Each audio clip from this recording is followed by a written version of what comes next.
Welcome to Lovely Esteem. I'm Lovely, the auntie you always wanted, the sister girlfriend you didn't know you needed, honey. You got to have self-love to have self-esteem. And here we know that God don't make no junk. So we're going to sit down, talk about it, and see how we can fix it, baby. Let's do it. Oh, that mirror. Oh, That thrift mirror is store. just that. I got this from what is it called? Goodwill outlet. I didn't even know Goodwill had an outlet. I think it was like $10. And I was like, I need this in my life. Because Brings me a little bit of joy. it does. It's just, I love anything that's woven. I love shiny things. Sound like such a girl.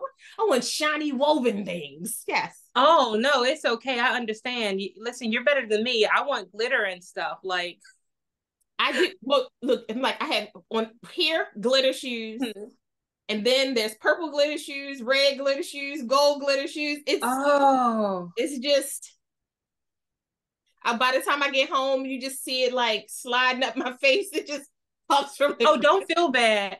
I have glitter on.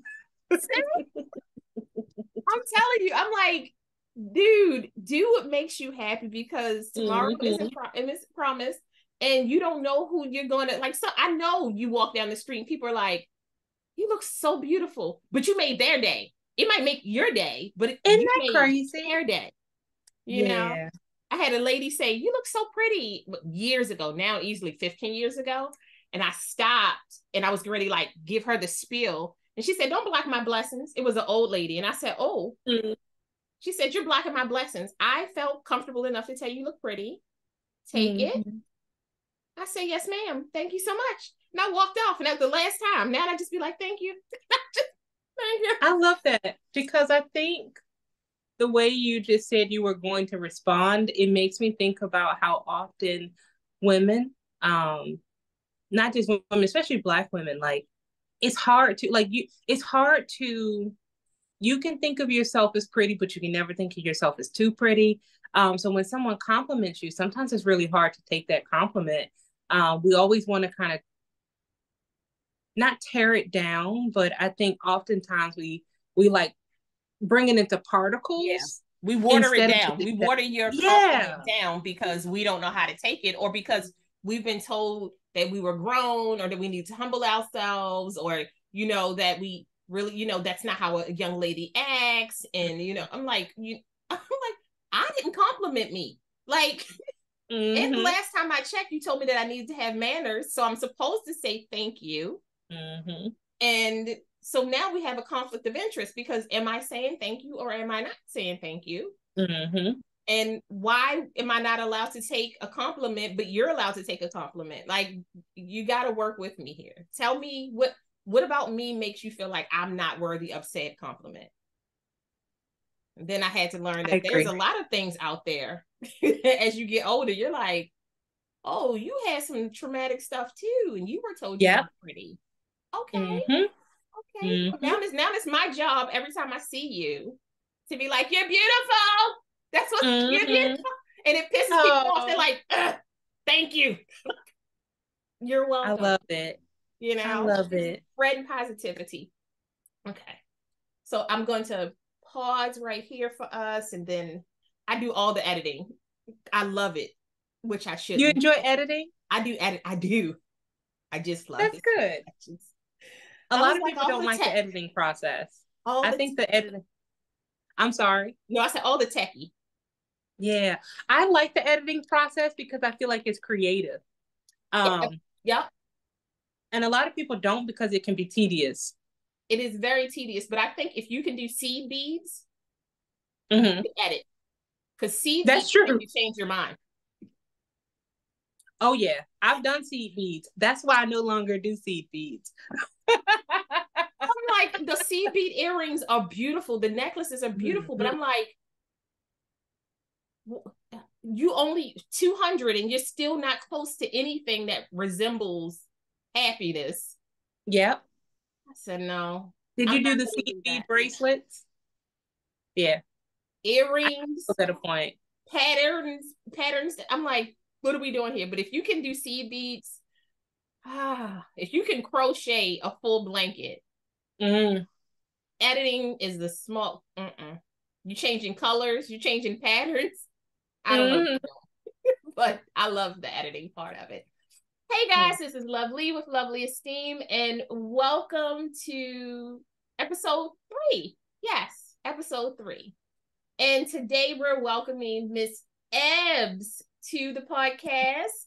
Ebbs is a jewelry designer, a jewelry maker, an artist, and she has a company called Teabeads, which is fun art and jewelry. I'm gonna put like pictures here and here because you have to see her drawings and her art. It's amazing. It's so lifelike and it's so vibrant. And she put gaudy in her bio, but I was like, gaudy wear, okay? Gaudy wear. We talk about gorgeous wear. Yes, that's what we are. Thank you so much, Ebbs, for coming on the podcast. Can you give us a little bit more about yourself? Tell us about Ebbs. Absolutely. I think you said it well. I'm an artist. I always think of myself more as an artist by heart. And I guess I should say jeweler by probably genetics. Because I come from a background of crafters and makers. So currently that's something that I'm still passionate about. I'm very grateful that I'm still passionate about it. And I'm very grateful that I get to bring other people a little bit of joy with something that in the process of making brings me joy. So art and jewelry is my thing. And okay, guys, you really have to pay attention. I keep focusing on her background, but tell me it's not out of like a beautiful art deco slash little jazz. You like when you're going to sit down, you're trying to like you want to take a picture right there. You just want to take a picture, cross your legs, sip on a drink. So you do that. That's what you're telling me. That's right there. Absolutely. Honestly, this is my I love to daydream, and this is my daydream seat. So it's right across from the window, and at night I get to watch, the sun go down. I get to see the birds flapping through. In the morning, I get to see the sun come up. It's absolutely wonderful. I currently have my candle burning, and oftentimes I have like soft jazz or something playing, and it's just like my wind down at the end of the day. It also happens to be like my art station. So I have like all of the little things to keep me inspired in one space. I love daydream room. Oh my gosh, your daydream seat. I'm like, see, and I daydream everywhere, but yeah, I can space out and come up with a whole video on. Beyonce doesn't know it, but like I designed her set. Like it's me, not her. I designed the set. But. I love it. So today we're going to be talking about art, fashion, and really just how people of color, Black women specifically, fit into that area. Racism, how we deal with discrimination within the art community. Also, how we deal with how racism affects your art, depending on where you live, where you come from, and how it shapes who you turn out to be. And also how it shapes your greatness, because I believe that yes, we all go through hard times, but a lot of those things are lessons that we don't understand in the moment. But there's a day where you wake up and you go, I get it. And it doesn't make it any better, but it gives you a reason to like really put on that fight. And I was so inspired by your question, because one of the questions that you asked that I was really I was so happy that you talked about it. It was the comfort level that you had with just talking about not just racism, but like racism in a very specific area. You indicated that you grew up in Tennessee, and I was like, what was that journey like living in Tennessee and then moving to Maryland, and how did both states affect your art? Oh my gosh. I love that because it's like a double question, and it's a loaded response because growing up I grew up in Memphis, Tennessee. If you've ever visited Memphis, or most people when they visit further south, one of the things that they'll always say is like they love that Southern hospitality, like the sense of community. But I grew up, like the sense of community can be wonderful, but it's community dependent upon what part of the community you're in. Like I feel like Baltimore is kind of similar in the sense of there are certain areas that are very specifically one race Yeah. Whether it be like the Hispanic, like what's it called? Hispanic town, or like more historically, or what we see is like Black areas, or even like more Caucasian areas, areas where we see pockets of people of Asian descent and so forth. And I feel like Memphis was like that, but in more extreme ways, where it seemed like you were very aware of you were very aware of where you were. You were very aware of if you were different. You were very aware of the possible consequences of being different. And so for me, I feel like that's still, like, even to this day, it's with me and informs my work. It informs the way I function. It informs my life. It informs the way I see things. Like, I'll never forget, I actually jotted some things down because this is something I was pretty passionate about. I will never forget my first memory of racism. So my family and I, we went to this car show. Well, not really a car show, but my parents needed a new car. So of course we went out to, what is it called? Like the car auction. We went out to a car auction. And while my parents were inside the auction, all of the children would like sit out at these like picnic tables. And my sister and I were sitting at the table. We were like laughing, joking, playing cards. We had little games. And I had to go to the bathroom. I'm sorry, excuse me. When I came back from the bathroom, there was a little boy sitting directly across from my sister, and he was a white boy. And he was just like staring at her. And the way he was staring at her was like he had never seen another person before. And I was very confused. And I remember saying, like, excuse me, because, you know, we were taught to have manners. I said, excuse me, can I please have my seat back? And he calls me the N-word, and he tells me, no, why are you here? And I'm very confused because I'm like, what do you mean? Why am I here? Like, there's, you know, kids take things very literally, but you're also like, how do I respond to this? I was like, well, my parents are here. And I remember telling him, like, that's not a nice thing to say. And he's a kid. He proceeds to curse me out and say a few racial slurs. And his family is sitting like one table behind us, and they're laughing. But because our parents are in the other room, and honestly, when you're a kid growing up in the South, maybe it's different today, but I mean, I feel like generations before us, your parents teach you very clearly certain behaviors when you're interacting in certain groups of people, because it really could mean your life. It could mean danger for you.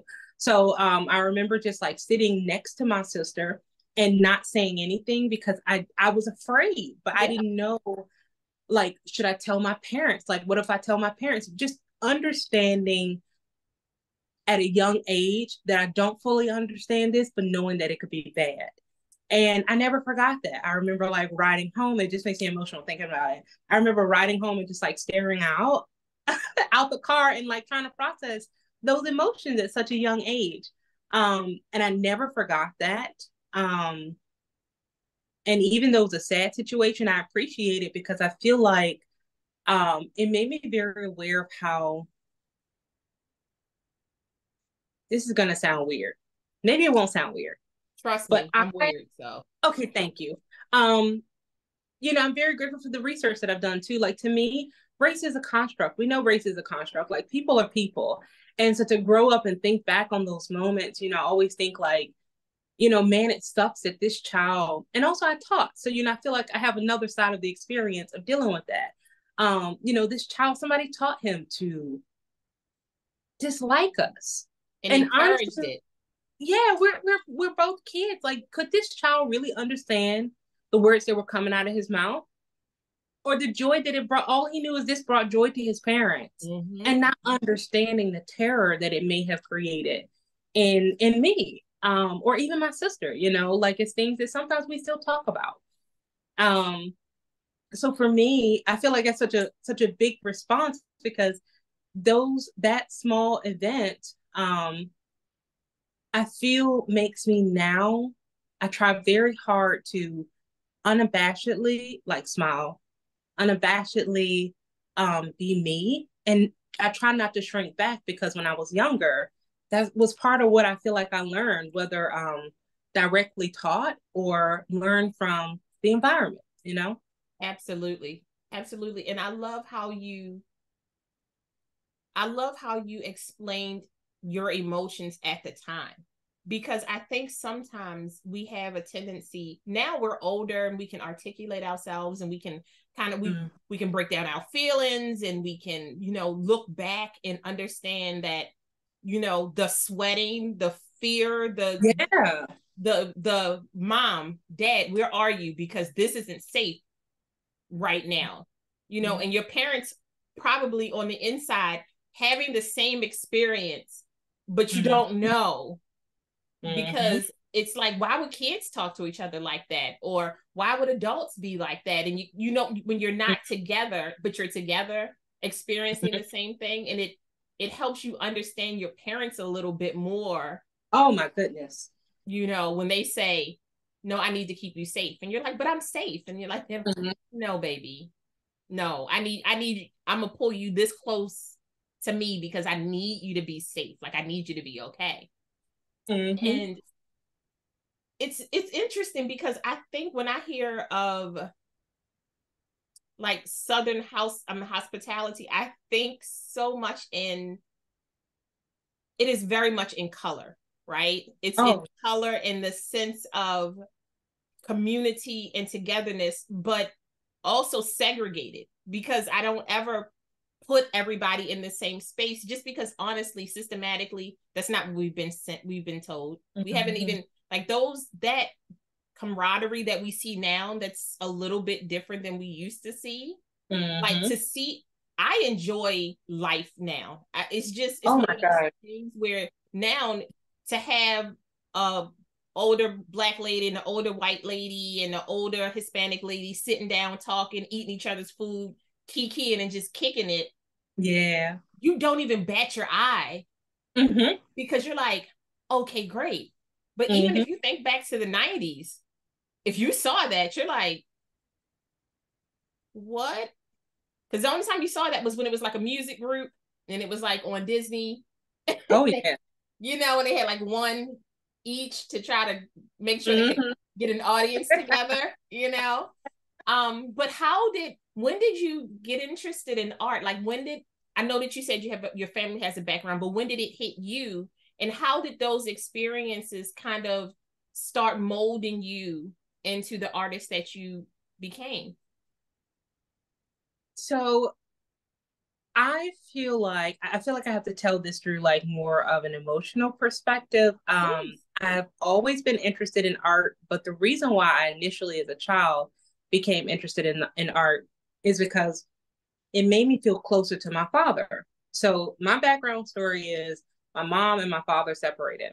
My father, my parents were weird. Well, not weird, they were different. When I think about it now, my dad and my mom, they loved Dungeons and Dragons. And so they would design characters. Okay. So my father had these huge like sketchbooks and notebooks of like characters that he designed with their like weaponry and armor and the different powers and so forth.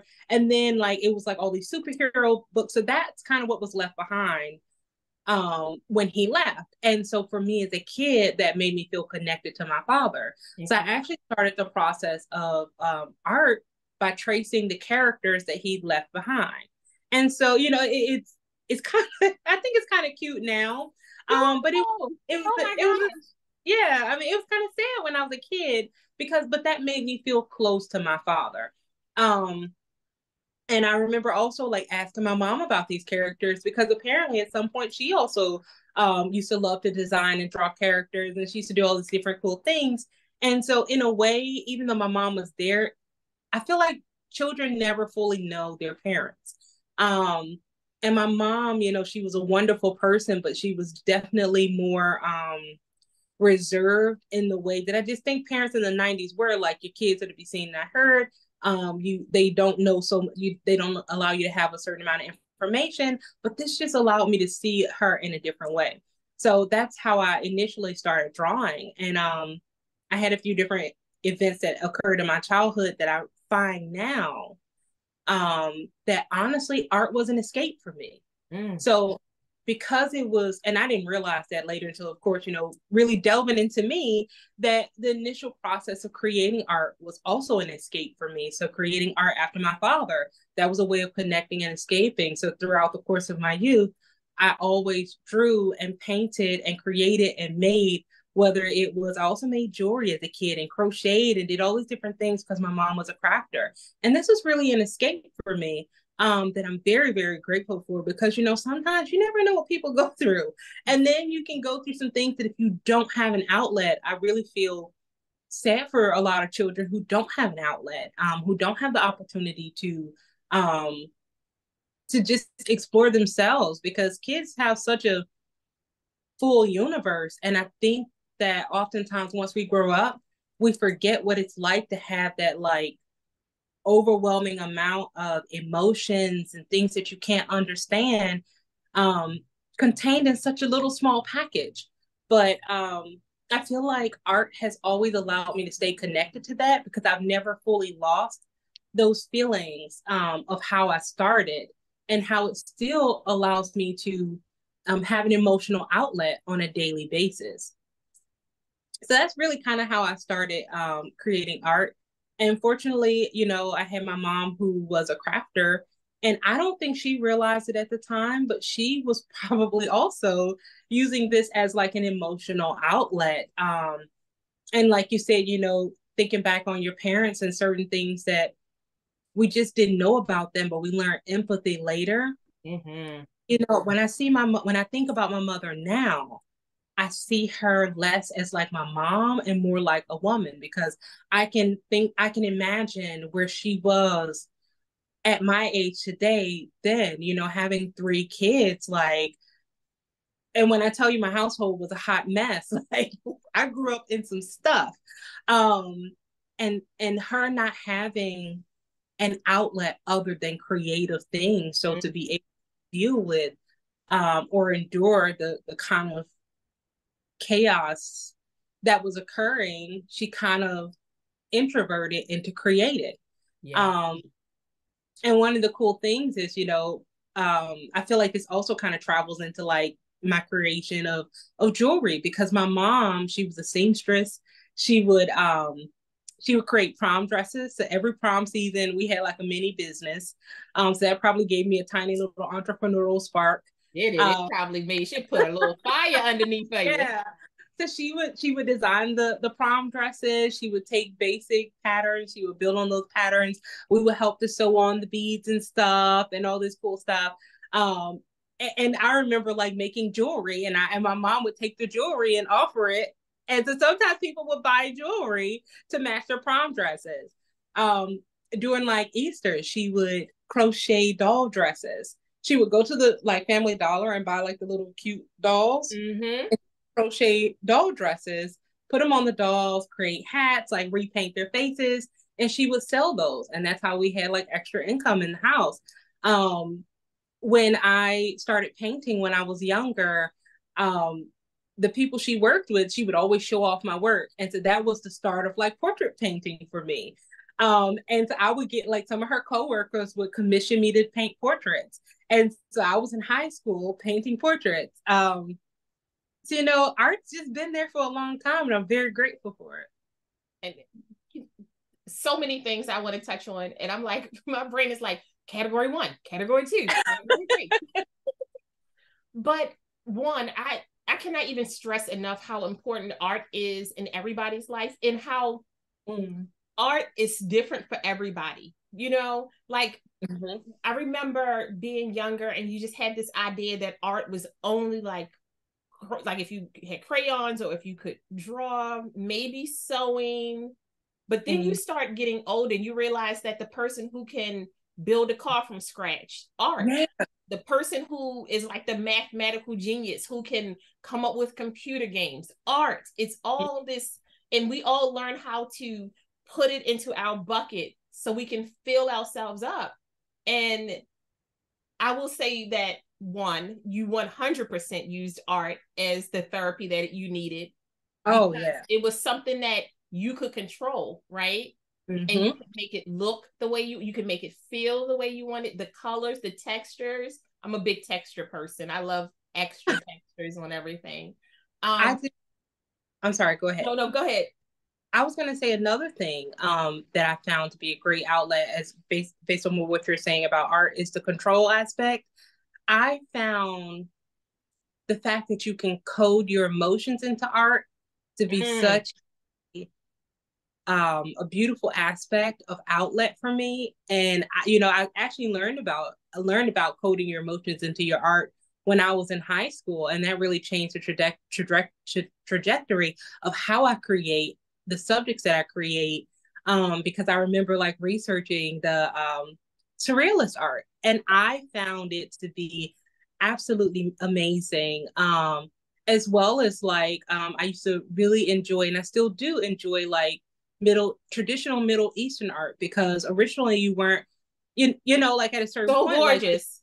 yeah, but at a certain point you weren't allowed to fully use imagery. And Yes. so to be able to create art, like something beautiful just in text, I've always admired that. And I felt like it was, no matter how people change or societies grow, art will always be a way for people to like show the human hand in something. And expression, self-expression. I went to school, I went to Carver Vocational Technical High School here, and it was a great school that you could do industrial sewing. They taught you how to do mechanics. Oh, It was full art. I mean, like the art program. Some of my best girlfriends, Nicole Jackson, Nikki, oh yeah. we went to school together, and they are some of the best artists because you were able to touch so many things. They could do Yeah. so many things. And all of us in high school were in the middle of chaos. 80% of us were trying to figure out our hormones in our house. Two ages. Hormones in house. And Yes. they did not, it was not the same thing. But I think that especially for children, and you actually answered one of my questions, because I really feel like every child should have a chance to create the art that makes them feel good about them. Be Legos, beads, seed beads, even though we are trying to stay away from seed beads because it can make you crazy. But even hair, makeup, just able to be an individual and teaching children. I think one of the things that drew me to you was, one, your spirit, your energy is so contagious. Your smile is beautiful. Oh, thank you. Like you smile from your inside. Like it doesn't look like, you know, you like genuinely like open your mouth up slowly and then the smile. But now you make me want to like cover my face. Don't cover your mouth, please. I'm telling you, you bless people every day with your smile. Just, it's wonderful. Hey guys, it's Tea with Lee. What's your favorite tea? One of my favorite teas is African violet tea. It's so good. It has a really good flowery notes, but it's a little bit sweet without any sugar. Super cool. There are times when I am doing research and I'm like stumbling across some of these programs or local businesses here in Maryland that are doing some really great things. I haven't used them personally, but I usually try to research and kind of figure out what they're all about and what's going on with them. And I found the Maryland Network Against Domestic Violence. And I was like, okay. MNADV, Maryland Network Against Domestic Violence. It's www.mnadv.org. This is not sponsored. I don't know them personally.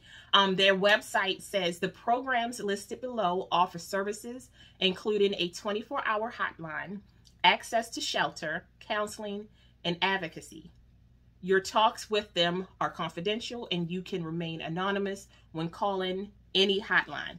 And I thought it was very interesting because what I will say is this. There are times when people come to you and you really don't have any information. They have locations in Allegheny County, Baltimore City, Baltimore County, Calvert, Curl, Cecil, Frederick, Garrett. I'm just saying, like, they really kind of cover Washington County, Somerset County. And yes, I live here in Maryland, but sometimes I don't even pronounce it right. I think you just need to have a local tongue to do that. And that's not, I'm from Baltimore, and sometimes they get mad at me too. Anyway, I'm just saying, the more you know, right? The more we know. The Maryland Network Against Domestic Violence, www.mnadv.org. This is not sponsored, but I think it's a good way to help our sisters and brothers who are going through domestic violence, because sometimes you get stuck in places that you wish you had not. And it's not up here. We're not here to judge. That's not what we're here for. We're here to help. So I hope this helps. Have a good one. Bye.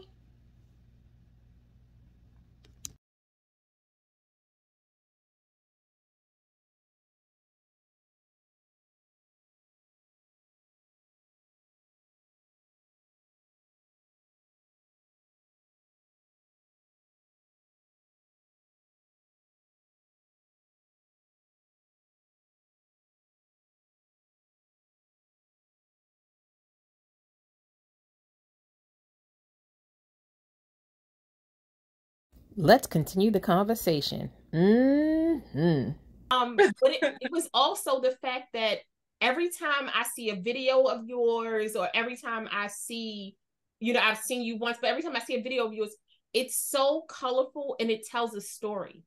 It tells a story with texture. It tells a story with art. It tells us, like, it gives you a little sneak peek. Sometimes it looks a little shy. You can't tell. You're like, I don't know.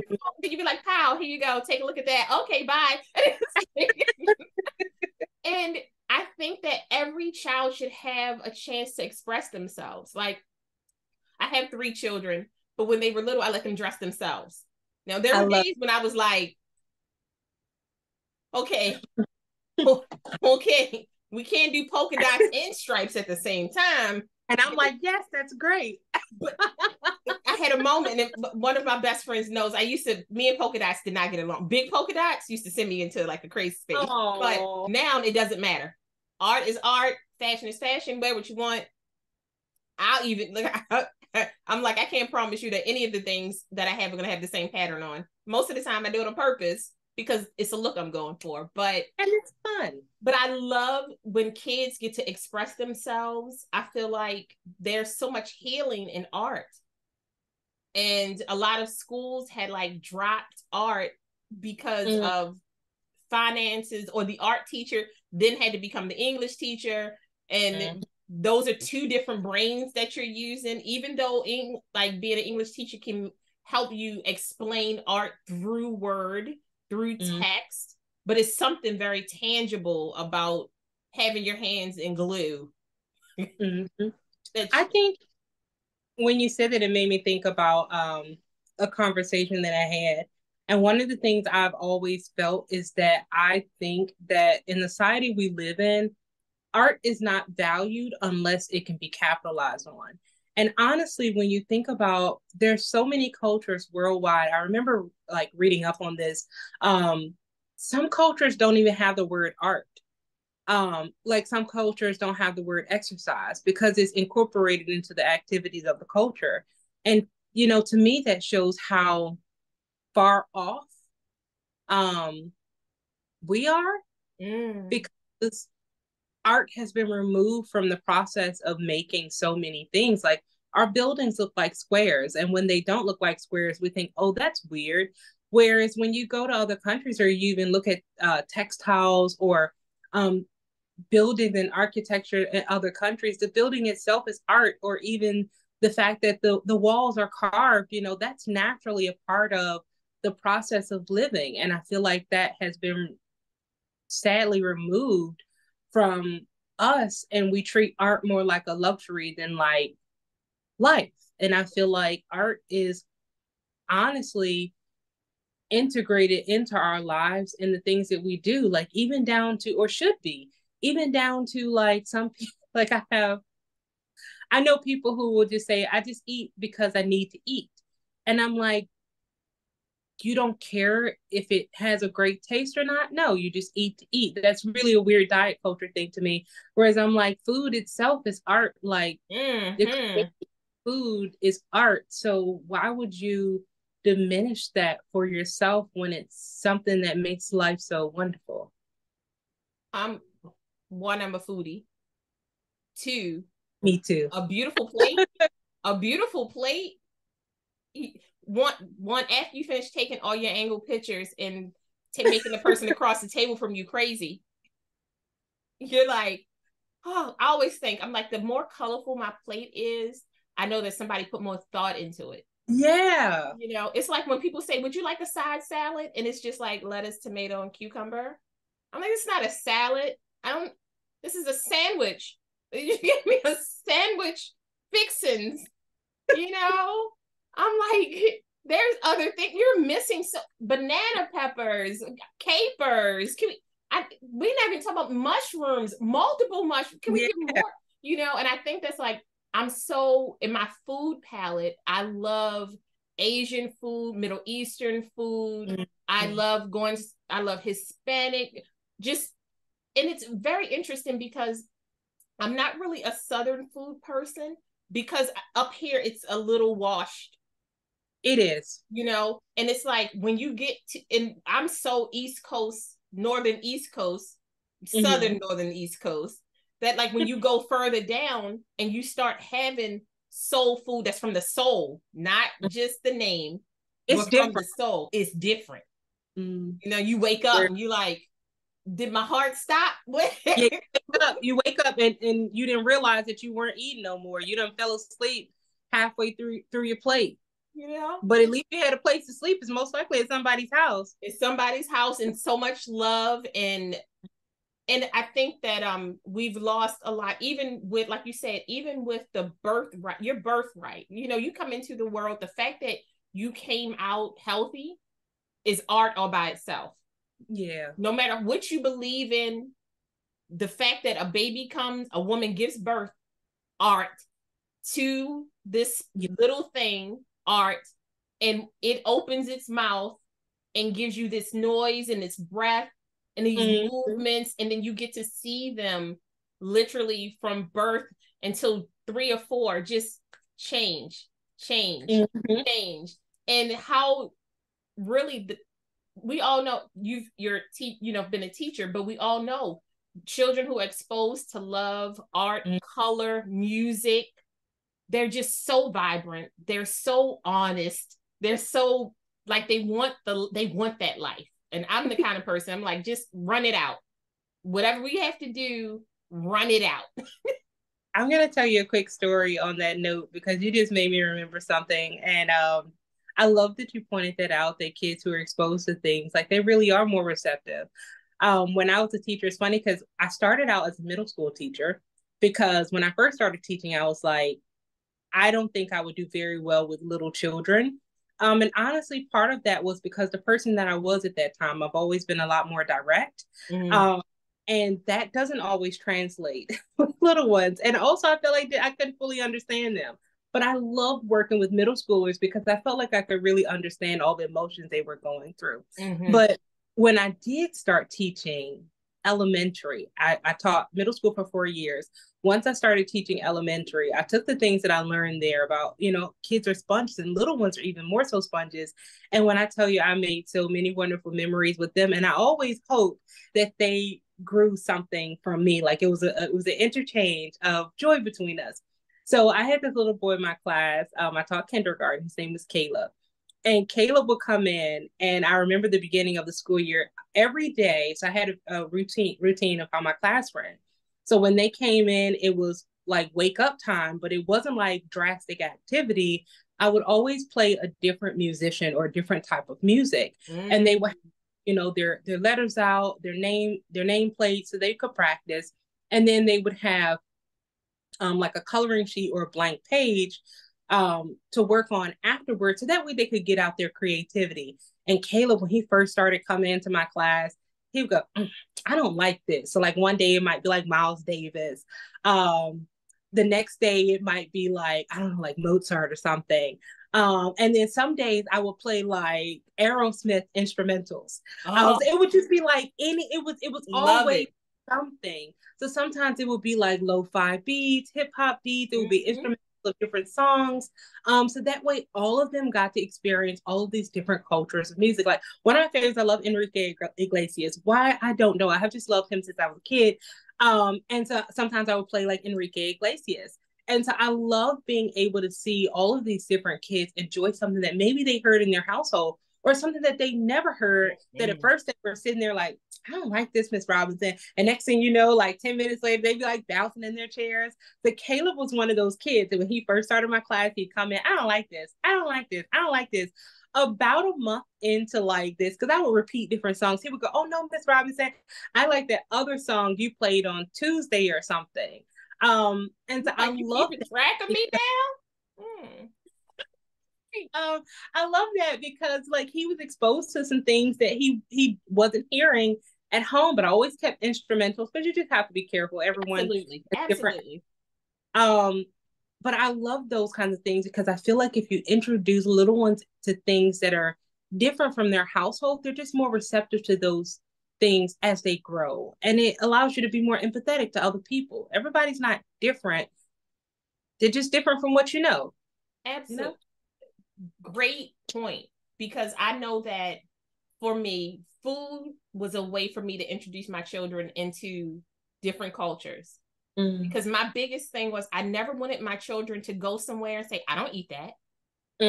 I'm like, okay, are we not eating that because you don't feel like it's healthy? Is it not something that you would particularly care for? You know, I don't want you to walk in. We were not a nuggets and fries family. And not that I knock that, however you can get kids to eat, because they'll be dancing for 4 hours and put one nugget in their mouth. Like, that's very true. You know, but I really wanted them to, as they got older and they were able to travel and they met new friends, if they decided to go to college or even when you go to work, you don't turn around and go, who are you? I don't want you to do that.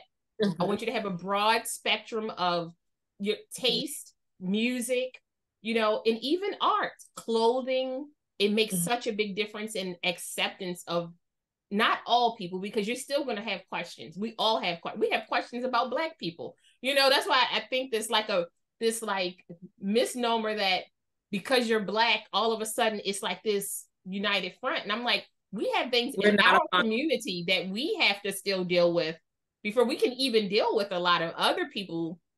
And, you know, it's just the 90s, and being a light-skinned or dark-skinned woman was crazy. I'm like, I don't know what was worse. I'm like, being called a hoe, or hearing them talk about dark-skinned women being. I'm like, yeah, either way, we're not being celebrated. I just, who are we talking about here? Okay, like, my mom is probably like maybe a little. When I say a little, I mean like let the sun go away from your face a little bit. Is your complexion. And she's been asked if she was a nanny when I was little, you know, like, yeah. So I'm like, Southern, it wasn't just in the South. Okay. Like, I don't think that it was, I believe. Yeah, but she said, the guy was like, oh, so her father's a white man? I was like, you asked my mom? My mom? Because I'm surprised my mom didn't go to jail. Like, she said she just told him, no, he's just a light-skinned man. I said, you do know that we come in multiple colors. We really do. Like, I say we're the brown rainbow. You ain't never seen nothing like a brown rainbow. Okay. That's true. I'm like, you might be off-white. You might be closer to purple, but we here. And don't get me started, because I love our skin. I really do. It makes me happy. It just makes I love it too. I love you brought that up because that's something else I noted that I think is so interesting. Colorism. The fact that I'm very grateful that we've come further. That I think people in general are more accepting. At least I hope so. And it's not just surface, because I remember what it was like when I was in middle school and in high school, and not just those times. So like as a fresh 18, 19-year-old, you know, it took me a really long time. It took me a really long time to even like myself. Like I can remember being in middle school, and there was this boy that I had a crush on, and he was like caramel tone. He was a very cute kid. And I remember him just looking me in my face. You know, it's weird because you're like 13, 14, and you've already formed these very clear opinions on what's an appropriate beauty skin looks like. Yeah. And I remember him just telling me straight up, like, I don't like dark-skinned women. And he's Black. He's just lighter than me. And I remember like going home and like just boo-hooing to my mother, like, I don't understand. And like, you know, my mom just basically telling me this is how life is. You can either cry about it all day, or you can move on and do something better. So something better for me was always creating stuff. I can remember in high school there was a young man that was darker than me, and he became insulted, which he should have been insulted because we were harsh. Like, I won't say that I'm innocent. I'm grateful that I grew to understand that what I was doing was vilifying other people for the very thing that I didn't like about myself. And honestly, I should that not have mirror, like, that mirror yeah, is serious. I should not have disliked the color of my skin. But unfortunately, we live in a place where I feel like we were taught to dislike the color of our skin. And I remember him getting very mad at me, and his insult to me was, "You're black." That was the whole insult. You're black. And it's so weird that we thought that that was an insult. And I'm very grateful that even though it took me a while to figure it out, that I don't find that to be an insult. And I hope that as we continue to grow, that less of us have the experience of that being an insult, because honestly, it's nothing wrong with us. It's nothing wrong with us. And I always I rejoice in the statements, they are the beauty standard, because I think as I've gone from the young middle schooler who had big lips, little eyes, a small little body, and and it's like the older we got, we started realizing like that other people were starting to have big lips and big butts. But I was having a conversation with my husband the other day, and I said, it's still a shame that Black women are told that they are disgusting, but everybody works so hard to get that look. It's like the aesthetic is so on trend, but the real one, I don't know about that. And I'm like, listen, there are certain cultures, I feel like there are certain people who just, Black people, even through all that we've gone through, continue to show grace to other people on a consistent basis. And we aren't even recognized for that. It's like, yes, this person did something, but I'm not going to make you responsible for what they did.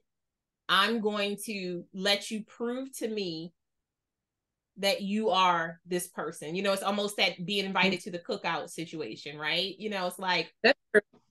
So we try to be very open, because I don't think that in general, most people, and honestly, in my lifetime, I'm at 47 years, most of the people that I've met who have been racist, they almost look like that's what they were going to be before they open their mouth. Like, it wasn't black, white. I've had black, like you said, Black men say stuff to me that I'm like, where's your mama? Where is your mama? And then I have to remember, if he said that to me, he heard it from somewhere. Okay, all right. So I'm not your target. I just happen to be Agent Smith who showed up in the room. In the proximity. Yes. And it's sad, but you just move on. I think we're getting so life. Huh? I said, yeah, it's sad. You just move on though, because there are better things in life. Like, there's certain things like food. Each of us grows at a different pace, and they're at their pace and you're at yours, and you don't have to let them slow down your pace. And there's so many people in this world who truly want you to be you. Like, I've met more people. I say to my husband all the time, I say 80% of the people in this world want to get up, love their family, go to work, come home from work, love on their family, or love on their cats, love on their friends, love on their friend family, whatever it is. I said, most of us aren't out here chasing the dollar and trying to make ourselves crazy. We're not interested in the latest rumor. We're just trying to make it home to the people that we love, so we can love up on them or love up on ourselves. Yes. But the loud people seem to get the most attention. So that's true. And that's one of those things where I'm like, So let's kind of like, because I want to talk about your fashion style. I really love it. I know I keep talking about it, but I love, like, how did you come into yourself? What gave you the confidence to like really create a space for yourself in your own world? Because I'm all about creating spaces for yourself in your own world. Like, just it makes me giggly. I'm a storyteller. The way I tell stuff, that's how I think. But this is actually kind of sad, but it grew into something beautiful. So I lost my mom a few years ago. And that, I think, was such a life-changing event for me. That's really when my style started to change. And I think it was because I realized that you can keep putting things off that you're interested in, that you're passionate about, and you really don't know if you'll wake up the next morning. And, I remember when I was a kid, actually, I've always loved fashion. Told you my mom was a seamstress, but it's interesting because my mother would design dresses. She could make dresses, but she never dressed up. My mother was the person that would put on purple sweatpants, a green sweatshirt, no earrings, not even lip gloss, and tennis shoes, and walk out the door. But I remember when she would get dressed up, I always loved it. And as I got older, and dabble in makeup, she would let me do her makeup, so things like that. And so I think in a way, I started dressing more as the person I wanted to be, because it made, same kind of process, it made me feel closer to my mother. It was a process that at a certain point I did with my mother, because I saw her in that light.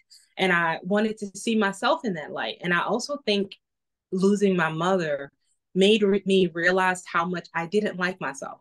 And that, I don't know how that sounds, but I think there are a lot of people that walk around and don't like themselves. And I think that they don't even fully realize. Some people realize they don't like themselves, and some people don't realize they don't like themselves. Yeah. I feel like you can get in a place of such comfortable discomfort that you don't notice that you are not enjoying the process that you're participating in. And so when I lost my mother and I just was going through all this, your brain just kind of leaves. When I was going through that, I feel like as I was kind of coming out of the fog and processing how life is so precious, and how easily I was taking it for granted. I thought about all the things that my mother told me that she had wanted to do that she just never did, because she kept feeling like it was going to happen tomorrow. But honestly, stuff isn't going to happen if you don't make it happen, or you don't put yourself into proximity. So after that occurred, I started slowly changing how I dressed. And that it's just another thing of like controlling something that I can control. And so that creative expression was something that I was able to do while it was hard for me to create in other ways, because, sometimes when you're so low, the things that you love don't feel like stuff you love. They feel like obligation. But getting dressed was something that I had to do every day. So it became a form of expression. And I found myself gravitating to brighter colors, which I'd always loved brighter colors. But honestly, when I didn't really like myself, I didn't want to be seen. So wearing yellow was like, oh, I own no yellow. I owned no pink. I loved all of these things. I painted with these colors because I loved them. But my wardrobe is so funny. I remember a friend, another friend that passed away, he used to always say, Ebony, you're such a pretty girl. Why are you always wearing browns and grays? Mind your business. I don't know. But I appreciated it, because honestly, my art was very colorful, but my style was very brown and gray. And part of that, I think, is because when I came to Baltimore, like back home, people don't always match. You colorful. It's country. You call it country for a reason. Yeah. And I came here and it was just like too much. And so I really just had black and gray, wasn't it? Black and gray and blue. Black, gray, brown, blue, and jeans. And so that became my new uniform. And once that big event happened in my life, I was like, I have not been true to myself. I have not been true to what I'm passionate about. I have been working so hard for all the years that I've been here to fit into groups that maybe I didn't even need to be in, to fit into spaces that really weren't for me. And I thought the only way that I'm going to be the person I want to be is to do what I want. And so it started with clothes, and I have loved it ever since. And like when I look back, I always take, now I see more videos of myself. But when I first started, I was taking photos, and how much my style has changed from, wow, I'm wearing yellow pants today, to, wow, I'm wearing a all yellow outfit, including a yellow umbrella, yellow glasses, yellow earrings, bright pink lipstick. And I feel great. I feel amazing. And I don't care that I look like the whole crayon, because that's a happy crayon. Like, that's now how I think. And so for me, getting dressed in the morning is just my first form of creativity of the day. And I feel like if I do nothing else creative, I have done this process that brings me joy. And honestly, I feel like when you're doing something you're passionate about, like getting dressed might be small to someone, to one person, but to another person that would think I would never wear that. Like, I'm too dark for that, or I'm too this for that, or I'm too short, or I'm too fat. And honestly, I'm in all those categories. I'm dark, I'm short, and I'm fat, but I don't look at any of those as negatives. Like, I like me. I like those things about me. And to dress the body that I was blessed with is its own blessing. And I am very grateful that I get to do that every day. And I take great joy when I have, especially older Black women who say, "Oh, you look so nice," or "Girl, you rocking that," because that's not yeah. And honestly, it's not something that they would necessarily wear, but they're happy to see someone doing it, and it's joy. So my style is, I feel, a direct product of needing to maybe push something else kind into my space. Absolutely. And one, I know right now I'm simultaneously doing talking about grieving and how that's really bright. and how we don't learn how to grieve correctly. We're told, you go through sadness and then you get over it. And I'm like, there's so many stages to grieving. But I think that what people miss sometimes is that reboot that your life really needed. And the sadness is that we lose people, things that we love, people who have shaped us and given us so much. I said, but sometimes in their passing, they literally pass a torch and they light something in us where you understand, okay, so physically I can't touch you now, but spiritually, emotionally, in my soul, I'm living this life that my mother would have looked wonderful in these colors. My mother would have wore these earrings. She would have walked you down in this dress. You know what I mean? Mm-hmm. And we don't get to see that because we're forced to grieve so fast. It's like 3 bereavement days a week, and they're telling you to get over it. And it's like, yeah, I hear you. I know life is still moving, but let me grow from this. How can I grow from this? I'm going to say this because I really appreciate you pointing that out. And I feel like not just that, like in a job, we might be given 3 bereavement days, but even like as a woman, as a Black woman, I feel like that's a very specific category to be in when it comes to vulnerability. Mm-hmm. And I remember when I lost my mother, I did not feel that I had the luxury of that weakness. I didn't feel that I had the luxury to be weak. Let's continue the conversation. Mm-hmm. And so I can remember, I'm going to try not to cry, but I'm going to tell you. So I can remember feel your feelings. It's therapy. When you feel your feelings, it's therapy. When I found out that my mother passed, I was at the nail salon with a friend. And when my sister told me, I remember thinking, and I've wrote about this for myself, how out of your body it feels. Like, I felt completely disconnected. It was like I could see my hands, but I couldn't feel my hands. Mm-hmm. I could hear myself, but I didn't understand that it was me. It was like my brain was like disconnecting. Mm-hmm. And I remember hearing this sound and seeing the people's reactions around me. And that's when it connected that the sound was coming out of me. I was wailing. You ever wail like babies wail? It's a different sound. It's a different cry. It's a different cry.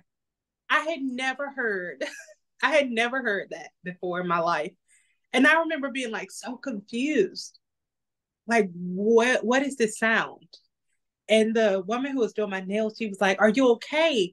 And it was like I was like, "Compose yourself." And I said, "I'm okay.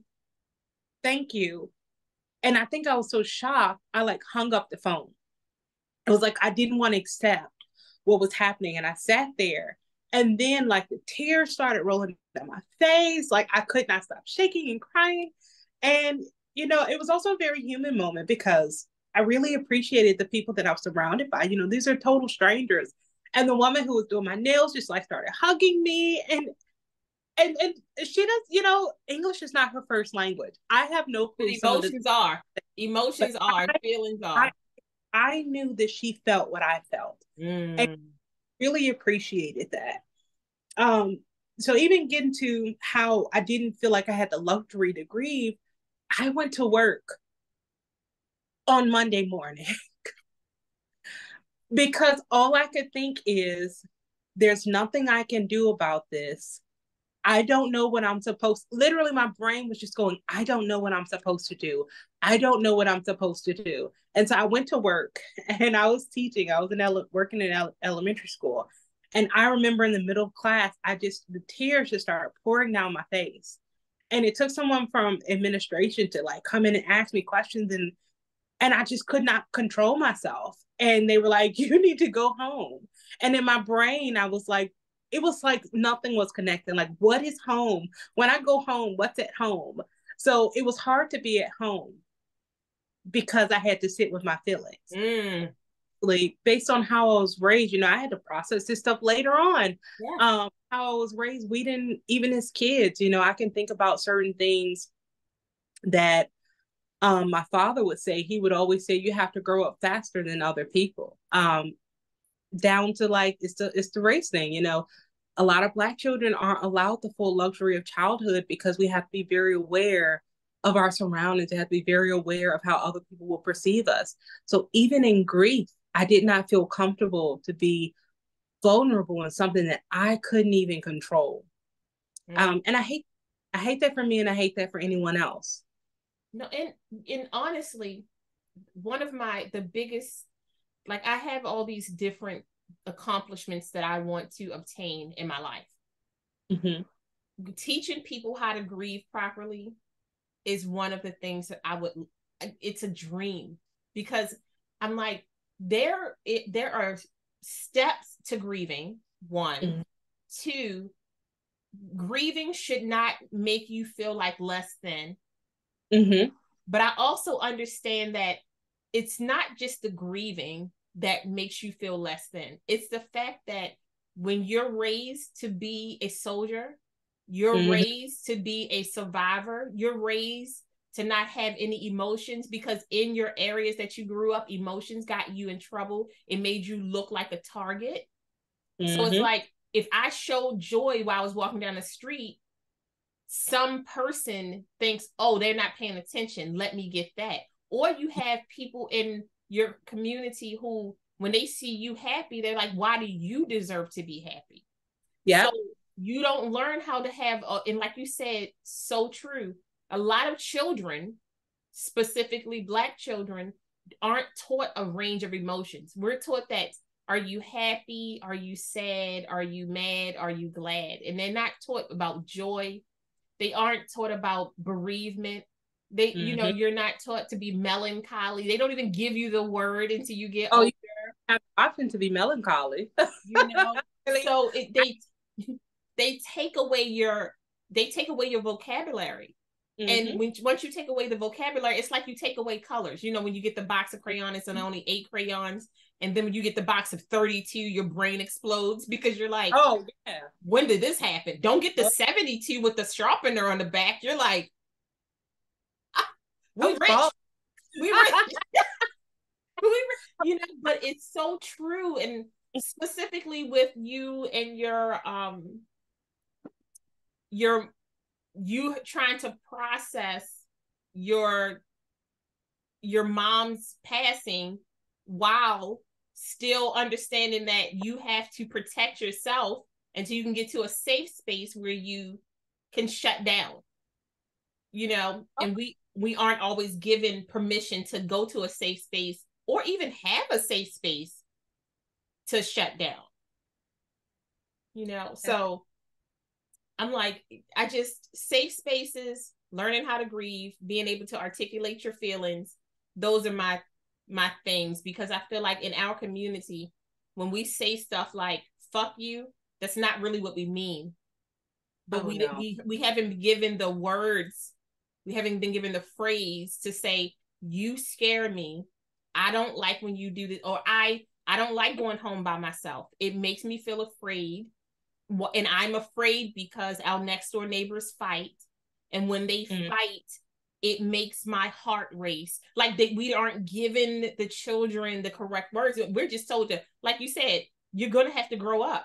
Why do I have to grow up? I know I want to get older, but like in my time, like, and that's not something that we can always promise our children. Period. And especially when you live in areas where you're already aware at a young age that this particular area isn't my area. Oh yeah, absolutely. Just going back around to you growing up in spaces where, like, okay, this isn't comfortable for me. So young, knowing that, so. Yeah. What you just stated as far as like this space is not for me, it actually made me think about I hope it's okay to talk about this. I'm just kind of going on a tangent, but this is the thing. Let me tell you this. I am one of those people who I learn things. Like, I really feel like I'm a whiteboard.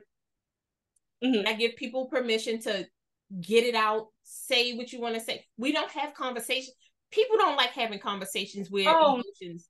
They be like, oh, no, Megan Thee Stallion, ow. I'm like, listen, I get it. She's beautiful. Okay, I want her butt. But that's not going to happen for me. That's not going to happen for me. I'm going to put this wig on and give myself a kind of Megan look, and then that's it. But having those deep conversations where you're emotionally attached to your words is like a beautiful thing. I love it. Please tell me more. Well, thank you. When you said that, it made me think about when I was in college, like, in talking about safe spaces. I went to Micah, and I was very fortunate to go to Micah. I went there on scholarship, and my scholarship was a minority scholarship. So I got a full scholarship, and I believe it totaled up partial minority, partial regular scholarship, from a few different accomplishments. First, let's just say go you before you finish that, because that's a celebration. Remember, we're celebrating it. I'm very blessed. I was very, very grateful. Like, I would definitely, if I could do it all over again, I would still make the same choice.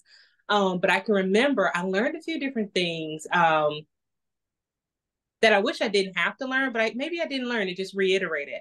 I'll never forget. I had a few different instances. One instance, I had two roommates my freshman year, and I don't know what their background was, but they both had, their families had a measure of wealth, because that's an expensive school. You cannot unless you have some money or unless you have scholarship. Yeah. And their families had a measure of wealth, and I remember I was the only Black student in my dorm, not my whole dorm, but in my unit. Total in the dorm, it was like 5 of us. It just wasn't a lot. You could count the amount of Black students, Black and brown students on the campus. You could put us together, and it was probably like 30. It just was not.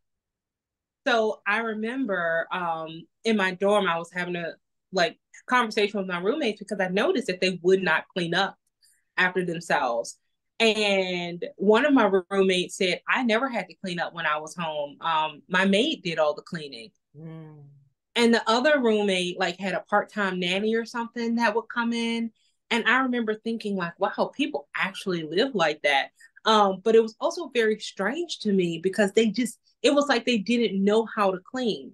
But the thing that got me more than that was the expectation, or the seeming expectation, that I would clean, because I looked like the person they were used to coming into their houses and cleaning. Yeah. So it was interesting my freshman year to live with these two young women, because I had to get to a point where I was literally like, I'm going to clean my things, take my things to my room.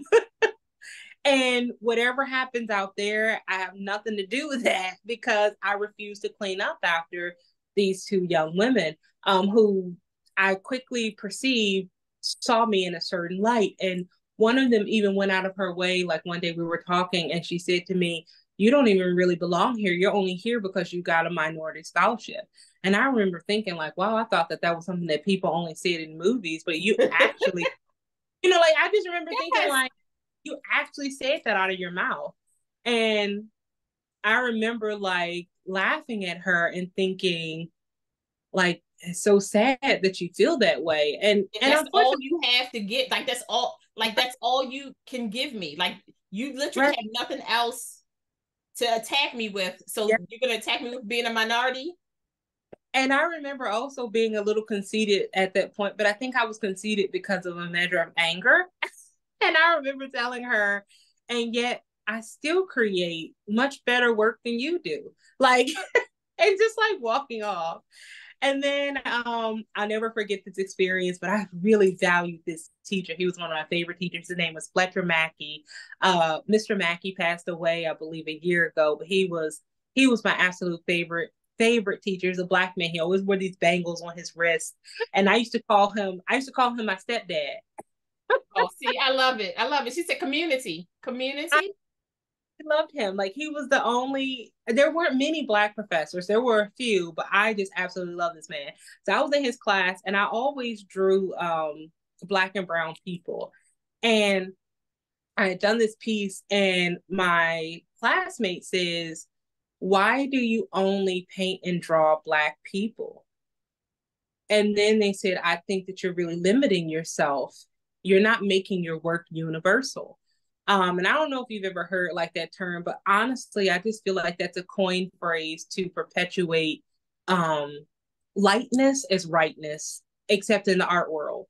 And I think that people don't think about it because it's something that we've read in textbooks. It's something that we're told when you go to lecture, universal, making art universal. Really, it's a very archaic thought process. And I remember telling him asking him, "Why do you only paint people who look like you?" I said, "Have you ever taken the time to paint someone who looks like me?" I said, "Because I can paint someone who looks like you." I said, "But oftentimes people will say it's hard to paint people of color." And I remember saying to him, "So doesn't that mean that I'm a little bit more skilled than you are?" And this is why I often got in trouble, because my intent isn't to be smart. I try to be honest, and I feel like sometimes we don't fully think things out. And I'm not an expert on everything, but if I can learn it, I'm going to learn it, And so just to prove to him that I could, the next class period, I brought in a painting of one of my roommates who was white. And I think that just kind of shut down his thought process. And I asked him to do the same, to paint someone of color. That way you can learn too. But what was so great about this class is the teacher, Fletcher, he was just like standing in the background. I could tell that he was like getting a kick from this conversation. And, I thought it must be so interesting to be a professor in his position, to be in a school that has such a small group of minority students, not just Black, but like Hispanic kids. I can remember like 4. There just weren't many. We had a larger Asian population as a minority group than any of that I can remember, than any of the other minority descent or racial descent. And to see that conversation happening in class, and also, a lot of students not fully realizing their own internalized bias, and having to have, like, I felt like I had to defend myself almost every class because of the subject matter that I was passionate about or that I chose to paint. And I would have to explain that how many faces that look like yours have we seen in critique today? How many faces have we seen like mine? There was always only one. Yep. So what I was doing, I always felt like it mattered. Yeah. You literally you were creating. This is when I always say you create a space for yourself. You have to create your life, right? I mean, yes, at some point we have to say, okay, my parents, dot, dot, dot. But at some point you have to decide this is how I'm going to live my life. And it may not match how I was raised. Sometimes it matches how I was raised. Sometimes it's a blend. Sometimes you create a whole new person, right? Because you're like, that was not, I would not have done that. I wouldn't go back and do that over again. You know, like that's not the part. I don't feel like that was a good movie. That was a bad movie. I don't want to do that.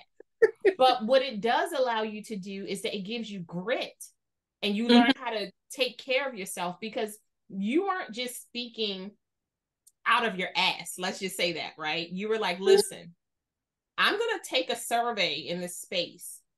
How many people in this space can draw me? Draw my nose. Don't even worry about hair texture. Draw my nose, and I'm gonna draw your. You know, and not. You know, I'm sorry, I said, and not a caricature, because oftentimes I think one of the things that's lost with artists, and I think I see it more now in the time that we live in, which is not necessarily a critique, but I do wish that it could. I do hope that it will change. Is you see a lot of artists who, like, for me right now, having social media where I share my art, and you see so many artists who are digital artists, which is a wonderful art form. I'm not knocking that art form. But what ends up happening is people, I feel, lose the ability to see. And when I say, like, in order to be, like, if you're going to be some type of visual artist that draws people, I feel like you kind of, when you take in the information, you should learn to take in the information literally and not just to assume that it looks like. So oftentimes we have a caricature in our minds of what certain races of people look like. We may think someone Asian, what if their eyes are like this? Someone Black, their lips are like this. Someone white, their nose is like this. Whereas those are really caricatures that we've simplified in our minds of what a whole group of people looks like. So when you've internalized those things and you don't realize it, it can make it harder to render someone because you're not looking at that person as that person. You're looking at them as a caricature in your mind. And then it makes it hard to understand why what you're making doesn't match up with what you're seeing. So it's just so important to actually see people as individuals. It makes you a better artist, makes you a better creative. If you're creating fashion, it makes you a better designer. Whatever it is, you have to see the person. So one of my big things is I always say you have to learn how to detox yourself from the person that you thought you were going to marry and actually introduce yourself to the person that you're married to. Yeah. And that falls so in line because I think that a lot of the times when relationships go wrong or when you have a disagreement, it's because the man that I created in my head or the woman that I created in my head would never say that. And then you have to remember, like, the person that you're touching is the person that you're touching. And they are not the person that's in your head. They are not a part of your storyline. They have no clue what you're thinking most of the time. But I feel like that's also when it comes to art, you have a lot of people who, because you're so creative, if you don't keep your tools sharpened, you start to fall in line with status quo. Okay, so this is kind of what it's going to look like. This is kind of what I'm going to do. This is kind of what the idea that I have. And then you look at everybody else's design and then they start interfering with the energy that you're trying to really put out there. And I think that's fashion is the same way, body shape, same way. It's just fed to you. And then you're like, oh, so this is how a woman is supposed to be shaped. I'm like, I haven't seen this many Coca-Cola bottles, this many small stomachs. I mean, the pandemic in the early 2000s of skinny stomachs, I said, you know what? I'm in the wrong area because maybe I'm eating wrong. Because my stomach is not small, sir. I don't know about your stomach. My stomach has movement. Thank you.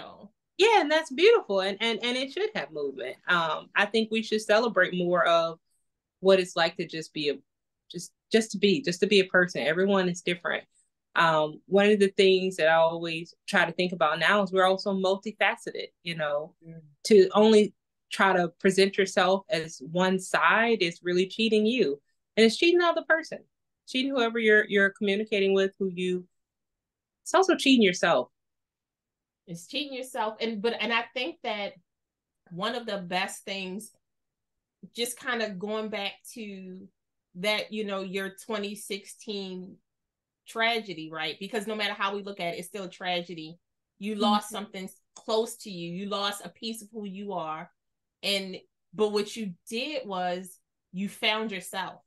You found a version of yourself that you, like, when you closed your eyes, you'd be like, oh my gosh, I would look so good in that, right? Oh my gosh. When you walked into a room, you were like, how can I make this work? How can I make this work? How can I bend but still add me? And I think that when tragedy happens sometimes, it unlocks this spiritual part of you that it can't go back in the box. It can no longer go back.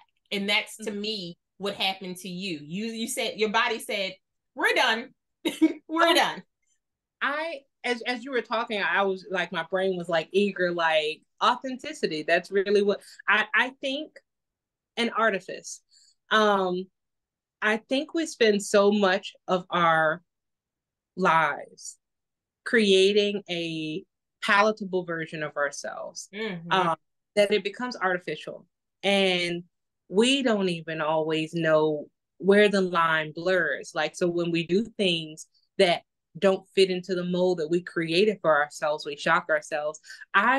I find that I shock myself more now than I ever have, but I'm grateful when I have those moments where I shock myself, because it lets me know that I'm still growing. And it helps me to remember that I feel like I'm dropping more of the artifice that I created. And I say that too, because like I can remember prior to my mother passing, I had I don't know, I feel like I always presented myself as trying to be happy. I had a friend, and it was so bad, but maybe not bad, but good for other people, that I had a friend who used to call me Smiley. And after my mother passed, of course, grief, but you're going to grieve forever. But at this point, like, I remember them saying, to me, Ebbs, you used to be so happy. And I said, I wasn't happy. I said, I was what I thought I needed to be for other people. I said, now I choose to be who I need to be for me. And I hope that the right people will be there. And if nobody is there, like, I am genuinely there, like, not the person that is smiling and cracking jokes because I don't fully know how to interact in this group. But deflecting. Nope. Right. You're too close. But not only that, but like me, yes. like, and don't see all these things that I'm afraid to see about myself. Now I'm like, okay, sometimes I'm different. Sometimes I'm this. And I'm like, flaws on deck, failure on deck. You can call me F's all day because I'm here. All of those things are perfectly okay to be. And so dropping a lot of that has made me genuinely happy. In comparison to the pretense of happiness to make other people around me comfortable. I even think, like, even in this conversation, sometimes it makes me think about, like, sometimes when I'm on my TikTok, I'll have people say, wow, you're always so happy, you're always so this. And oftentimes I think that is such a large shoe to fill. But I'm grateful that maybe in this space, I am helping this person to feel happy. But I often respond and say, I try, or I'm not always that. Because I would never want to be, because I've been in that space. where people saw me in a certain way. And then when I did not fit into that mold, they were shocked. And I would be very confused as to how maybe they didn't really know me, but it wasn't their fault. It was my fault because I was functioning in a way to make them comfortable instead of to let them see me.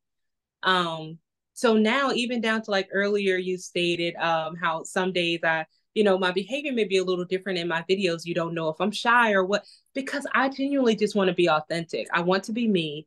And I always think if someone doesn't like that, then they'll keep going, and that's okay. Everybody's not going to like you, and you don't have to be liked. Being liked is not the most important thing in the world. I think one of the most important things we can be is likable to ourselves. Mm-hmm. And as long as at the end of the day, you're enjoying you and you're not harming anyone, people are going to keep going, and some are going to stay. And the people that stay are the right people. Absolutely. And I think that one of the things, I will just piggyback off of that. Usually when I see somebody smiling, I don't see happiness. I see joy, because you can find joy even in your sadness. It's just a different space. I tell people all the time, I'm not nice, I'm kind. Because sometimes the things that like my thoughts into mouth filter, I might not say it, but my eyebrows say it. And then I'm like, listen, you asked me for my opinion, and I'm going to give you two choices. Do you want the opinion that you think I should say to you, or do you want my opinion? Because those are two different things. Mm-hmm. And I can be honest in both of those spaces, but I can only be me in one of those spaces. Mm-hmm. And a lot of the times people go, tell me what you think. And then when I'm finished, they're like, you hurt me. And I'm not trying to hurt you, but I want you to grow. And sometimes even myself, the things that we do to ourselves really dictate how other people are going to treat us. And I want you to be kind to me. I don't want you to be nice to me. You don't have to smile because you see me. But if genuinely my energy touches your energy, and then they play like little kids, I'm in. I'm all the way in. So I enjoy I've enjoyed this conversation, and I don't want you to even think that anything you said was melancholy or sad. Oh, it was lessons, because there's somebody you're going to bless. Somebody's going to hear this and be like, that's what I did. That's why I love this. That's why I love to read. That's, this may be why I like Dungeons and Dragons. And just so you know, that's so popular. It's so popular right now. Like, absolutely. Clubs. Like, yes. And that to me is one of those things where if you find your spotlight of sunshine and it brings you genuine joy, and then when it touches other people, it's joyful, and they can feel that, like, why would you not want that? Like, that's very true. So I want to thank you, one, for coming on my podcast. Two, I want to invite you back again, because I really want to talk to you more in depth about not just your experience with racism, but like how you have really dealt with trauma and how you flipped it on its head, because you may not always understand, because you're living your life. You're like, I'm surviving, and now you're in your thriving mode, because I can see it. We look different when we thriving. It don't always feel like thriving, but we look different. We like, how you doing? You look good. Yes, yes, sir. I see you. Then you turn to the black lady that you laughed when you said the old lady. You turn, I see you out here doing your thing. Yeah. People are like, thank you. He looks so lost. Thank you. And then you see him get a little pep in that step and start walking. Now you're like, I love complimenting people. It makes me happy because it's genuine. Like, I'm not going to compliment you on something that I don't find attractive to me. I will not do that to you. Very true. Not here. I agree with that. Me too. But I found joy in your conversation. Well, thank you. Joy in your aesthetic. And I'm not talking about all the things you have. I'm talking about you, yourself. It's just so lovely, because I think it's so hard to be vulnerable in a time we're told not to. I will tell you, I'm 47. I'll be crying at everything. These lashes are waterproof. I don't know if it comes with age, but I do find that I lean more into my emotions now than I ever have. But I enjoy it more now than I ever have. Keep going. Oh, it gets worse. It gets sappier. You start finding joy in the little things. You be reading a book, talk about, okay, so then, he found a fox, and the fox, he saved the fox. My husband always goes, so are you ready to start crying? No, it was just pretty. So, oh my gosh, but we did, okay, one, where can we find you? Give us all your handles. So you can find me at Teabeads, and then it's _ on Instagram. You can find me at Teabeads on TikTok. And you can find me on my well, not me, but you can find all my cute jewelry and art on my website, which is teabeads.com. And it's lovely. Honest to goodness, it's so lovely. I love your drawings. I wish this is gonna sound so bad as a person, an artist. I wish I could touch it to see what kind of pens and pencils you use. Because even my husband, he's so funny. I won't hand him my art. I always just tell him to look at it because I wash my hands before I paint and draw because the oil from your skin gets in the paper. Yeah. So I wouldn't let you touch it. and I'll expect you to smack my hands. My best friend is also an artist, and she smacks my hands all the time. She said, ma'am, I said, I know, tie him down because I'm going to touch. Yeah. It's the worst. But thank you so much for doing this. I have thoroughly honestly enjoyed speaking with you. I hope we get to do this again soon. I enjoyed it too, and thank you so much. Talk to you soon. Bye. Talk to you soon. Bye. Thank you so much for joining us. We hope you found some healing, connection, and joy. Until next time, bye, loves.